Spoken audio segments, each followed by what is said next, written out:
what involved you? What got you involved in debate in the first place, and how does that kind of continue to keep you involved up until now?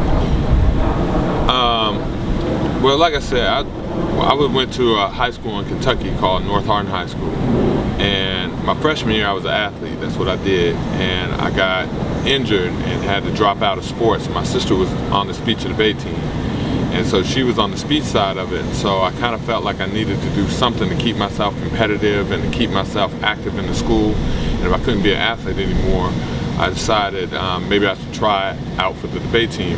And so a friend of mine went in, and we found that we were pretty successful early at it, so that kind of just got me, continued, to be started. And I think one of the things that motivates me and keeps me interested in the activity is that it's one of those activities that allows a student that's not an athlete, that doesn't have, like, so to speak, the competitive talents that schools are looking for, whether it be band, whether it be sports, whether it be dance, is that they could actually utilize their academics, their critical thoughts, their oratory skills, and be able to be involved in a competitive activity. And watching that confidence grow in those types of students is something that has really intrigued me. So I kind of like that ability to give a kid a team that they can be themselves and feel comfortable being themselves and compete. Okay. Let's see. It's been kind of an observation that debate is a predominantly white field. I'm sorry, let me read this question one more time. Today, debate is a majority white male dominated activity. Black people say it's a hostile activity. What was your experience like in that aspect, being a debater? I mean, I started debating in 1984, and so we're talking in the middle of the Reagan era. And so for me, debate was always predominantly white, and I can't recall and remember during my high school years there being another black debater on the Kentucky circuit, because I traveled to about anywhere between 10 to 12 tournaments a year in Kentucky. And besides my sister and I, my sister was speech. I don't remember there being any other black debaters.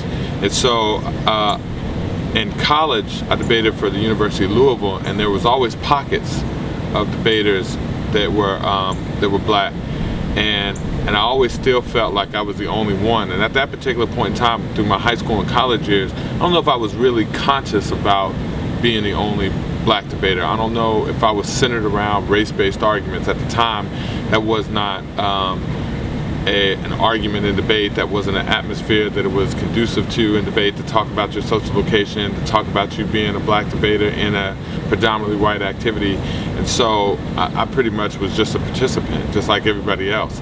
And I remember that, like, the first successful black debater that I remember in college, Stephen Bailey, was very traditional, and in the sense of what we call traditional and non-traditional debate now. And so he was really good at it, thrived at that. And before him, I had heard stories of a team in high school that was really well, did really well at Woodward Academy, and they were black and still traditional. There was no argumentation. It wasn't until around, late 1990s, early 2000, when Dr. Warner came to Louisville and started his idea of increasing black participation within the activity, that I really started consciously thinking about changing the face of debate. And with the Urban Debate League sprouting up during that time after the Soros Foundation, that's when I think really became an issue. Wow. Okay.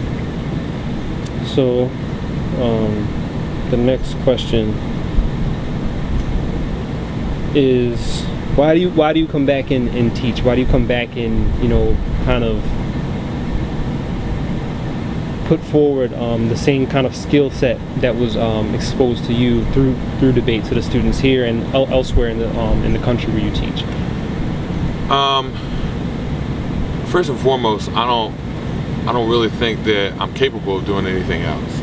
There was a lot of one time in my life that I thought I wanted to be a lawyer, and all kids have aspirations of being something that they are. And I think there's something that's fundamentally inside each and every one of us that drags us to the essence of what it is that we're supposed to be.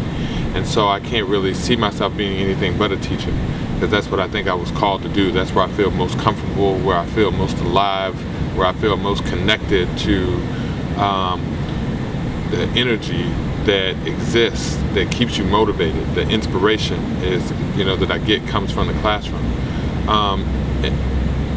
I guess, and the one foremost reason why I think that coming to institutes like the ECLI and different debate camps is so important to me is because I see so many times young kids that are frustrated, that are angry and upset at things that they think are unfair in society and in life.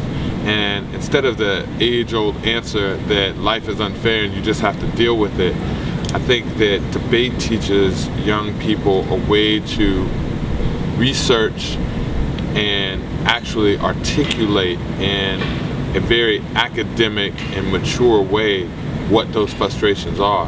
And I see more and more the angry inner city kid that doesn't really understand at some point in times why they're angry and why they're frustrated. And through their readings, through their critical thoughts, through the expressions of themselves and their interactions with other people that have gone through that process, I see them more and more start what I call epistemologically growing. Like their reality on life starts to change and they can start seeing and being able to articulate the reasons why they're frustrated. And that's so important to me because the youth of today are kind of like very active-oriented and reactionary people. And so when they get upset, their first instance is to lash out violently at somebody, physically at somebody. And with debate, I think now that even though sometimes it may come across as violent rhetoric to other people, at least they're speaking and articulating their frustrations in a way that can be dealt with and not just a physical reaction. And that's so important. And I don't think there's any other activity that teaches them how to do that. Okay.